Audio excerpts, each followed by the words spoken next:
Hi, I've been to many meetings, multidisciplinary meetings about with kids and about kids, about their needs.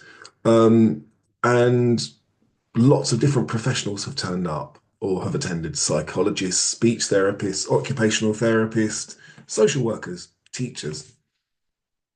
But the people who don't turn up sometimes are the people who are the most valuable, who have the greatest insight, but appear on the face of it to be the least skilled.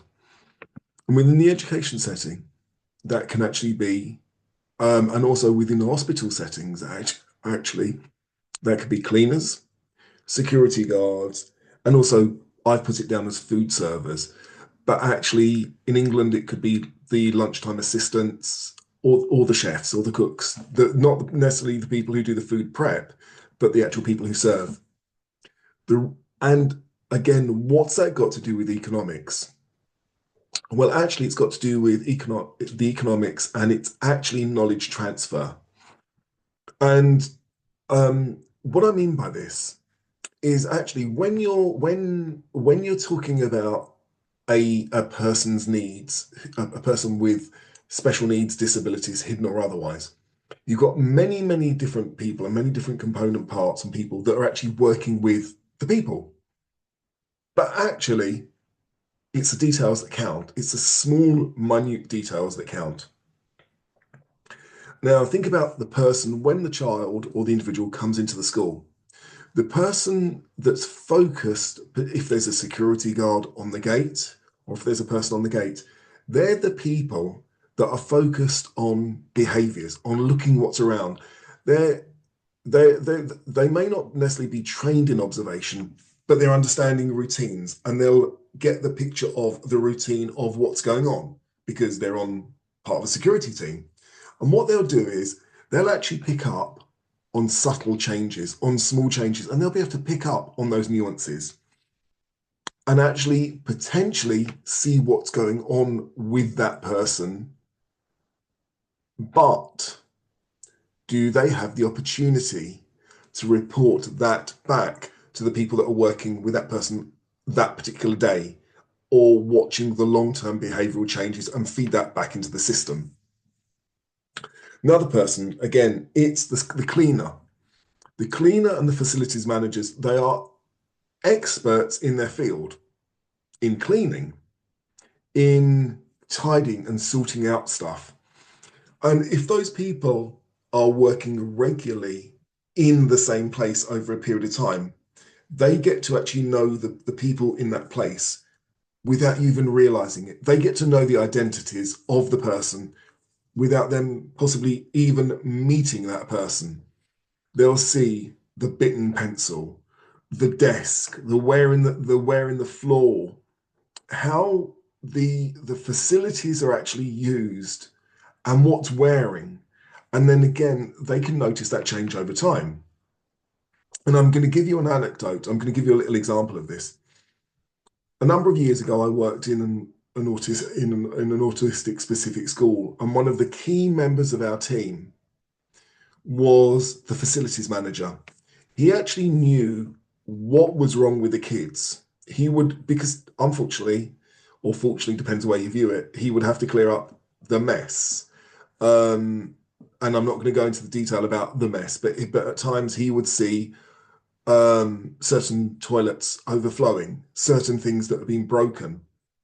And actually, over a period of time, he got to know the behavioral habits with his team, with the cleaners, what was going on with these children. Now, with with the people that I was working with at the time, some of them were non-verbal, some of them had mobility issues and a real spectrum of needs. But ultimately, it came down to communication. But the facilities manager and the team could see how the children and were communicating in non-verbal ways.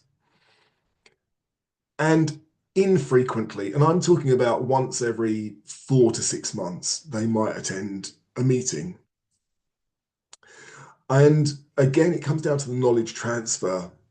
What happened was that periodically we would get an update. They'd notice something was broken, and they would and they would actually feed back to say, is something wrong with this particular person, or kids in this particular room, or people in this particular room. But there wasn't any formal structure in order for that information to be shared with and dissipated with the people. And again, I'm gonna refer back to food services and the people who serve the food.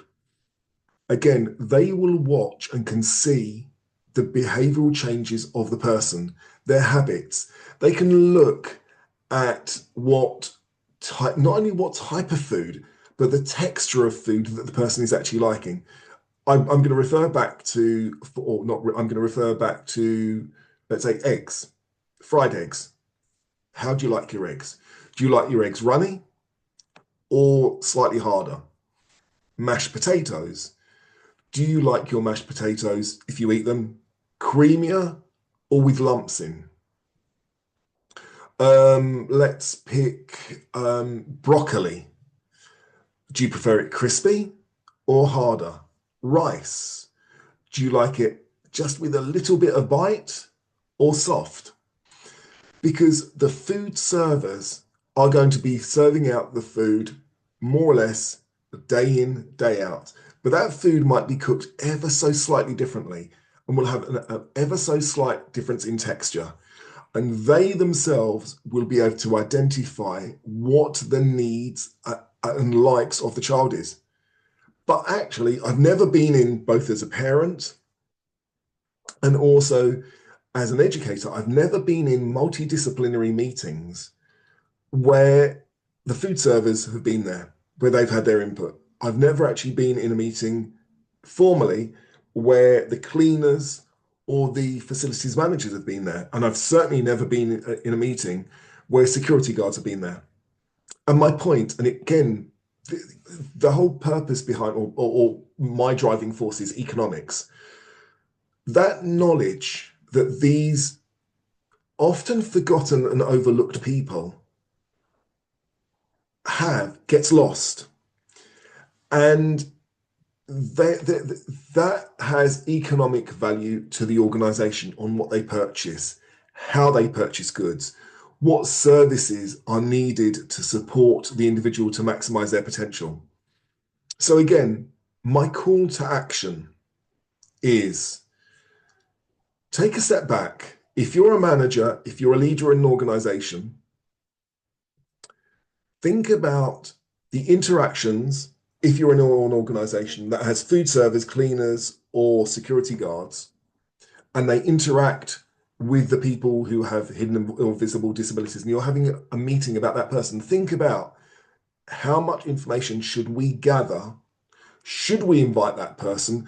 Because they might have extra insights to build up that picture to support that person with the hidden and visible disabilities, or people of determination, to build up that true picture to enable them to maximize their potential.